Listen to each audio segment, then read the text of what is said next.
9.3, a little bit of review from the very end of the last unit. We've got the two allied nations in World War II that produced the most, that made it possible for allied victory. That would be the United States and the Soviet Union. And then the three nations at the Yalta and Potsdam conferences. Again, the US, Soviet Union, and Great Britain. But remember, at the end of World War II, Great Britain is so exhausted that they just sort of bow out of everything. We saw it with the creation of Israel, and really this leaves us with the Soviet Union and United States. So some of these tensions that lead to the Cold War hopefully are familiar. We have talked about communism. The Communist Manifesto, it says, "Working men of the world, unite." It has been very clear that it wants communism to be a worldwide phenomenon. It wants it to spread. This could be a little threatening if you like democracy. Then during World War II, the Soviet Union and Britain and America are friends purely out of necessity. They have a common enemy. They're frenemies. They don't like each other other than that, or at least Britain and America don't like the Soviet Union. So once the war is over, it's sort of understandable why Stalin wants that buffer zone, why he wants Eastern Europe to sort of have a shield separating him and the West, or the West himself and democracy. So 1948, we're just a few years after the war, Stalin has been able to establish some communist governments in Eastern Europe. This looks to the West like communism is really starting to spread. This real fear that communism is just going to go further and further and further unless it's stopped. Another element of this tension is the U.S. has atomic weapons now.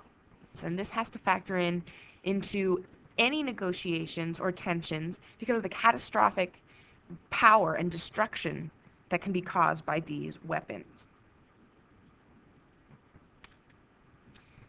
Because the Soviet Union is afraid of this, they create their own. So now we have these two countries with atomic weapons with opposite perspectives on how the world should run. With these conflicting ideologies, I mean, they're just so opposite. In America, it's all about capitalism. It's about freedom of choice, and the best product wins, and the American dream.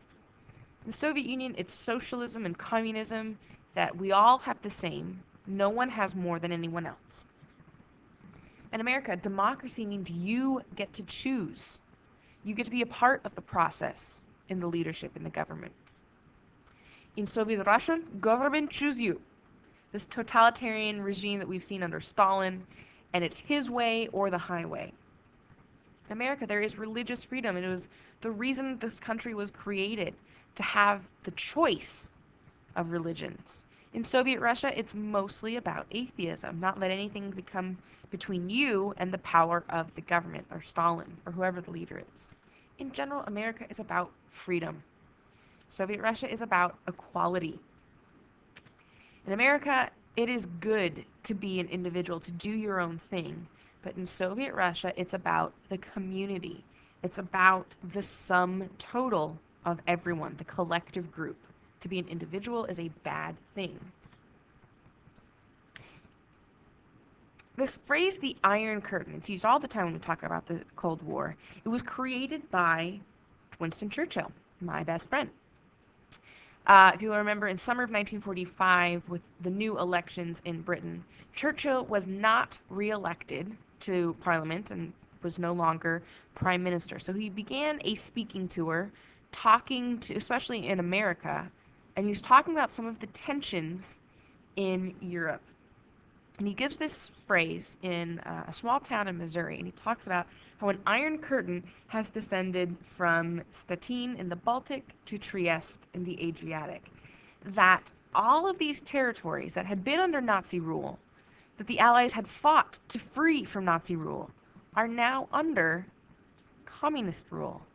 And so we've swapped one dictator for another, and this curtain, it's not an actual curtain, it's a metaphor, that his iron grip over these territories is in conflict with what the West stands for.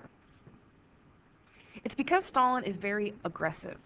And here we have some American propaganda. But this was really the fear that communism was going to spread, that it was going to take hold of all of these different places. And Stalin really didn't like the West either. He thought that capitalism was evil, it would lead to war, and he wants those atomic weapons at any cost. So there's this man named George Kennan, and he's a diplomat. He had worked in Moscow for quite a while, and he was advising the American president, President Truman, and in seeing what was going on in Soviet Russia, and seeing how the government speaks of the West and of these other territories, in 1946, 47, Kennan sends a telegram, a 16-page telegram to President Truman. Now, the thing is, why would you send a 16-page telegram? Why not send a letter? Well, it's a lot harder to intercept a telegram rather than a letter. And the phrase that comes out of this letter is containment, is what Kennan suggests as a seasoned diplomat, seeing what Russia's goals are. He says, this threat must be contained. Otherwise, it will be like a series of dominoes, that if one country falls to communism, then the next one will fall, and the next one will fall. So we have to contain this threat now. It was seen as a real threat because of what Stalin was doing. He had created these governments. It wasn't just that communism happened spontaneously in Eastern Europe, but that Stalin had created them using puppet governments, so that the politicians are from the local country. Let's use Poland, for example. The man running for office is Polish, but he is getting his power, his money, and his instructions from the Soviet Union. So Stalin had been creating these systems throughout Eastern Europe, and just like in the creation of the Soviet Union and his establishment of power, anyone who opposes him will be eliminated. So this really is very, very aggressive. America uses slightly different tactics. America approaches post-war Europe, sort of with a unicorn, but not really. They want to encourage democracy. They want to encourage capitalism, because they truly believe that this is the most effective way to accomplish anything. One way we see this happen is with President Truman in Greece and Turkey. Britain had been involved in Greece and Turkey, and as we know, Britain sort of bows out of international politics at the end of World War II for a bit. And they ask America, will you step in Greece and Turkey and help support them? So this is called the Truman Doctrine. The United States goes in and gives aid, military and financial aid to Greece and Turkey, because they were afraid that those countries would be susceptible to communism. So this is how America is encouraging democracy, encouraging capitalism. It's actually successful. These countries are able to sort of rebuild a bit and do not become communist. So it seems like this system works. The Truman Doctrine works. It will be expanded into the Marshall Plan. It's also known as the European Recovery Plan. So it's named after the Secretary of State, Marshall. And this is taking this idea of the Truman Doctrine of giving financial aid to these countries in order to prevent them from becoming communist. It's because in war-torn Europe, if you think about how much Europe suffered in World War II, how much rebuilding they have to do, it would have been very, very enticing to have this system come in and say, so have you heard of communism? You know, the Soviets will come in and we will rebuild for you. We will set it all up and you will be good to go. This would mean they'd become communist. America says, we're going to help you. You're going to do it yourself, and we're going to help you do it. But if you do it yourself, it'll be stronger, it will last longer. And if you look at how much money is given to each of these countries, to France and Britain and Italy and Western Germany, it's because they were the most war-torn. They were the most susceptible to communism, because the communist parties had already been in these countries for a number of years. Now the threat is real.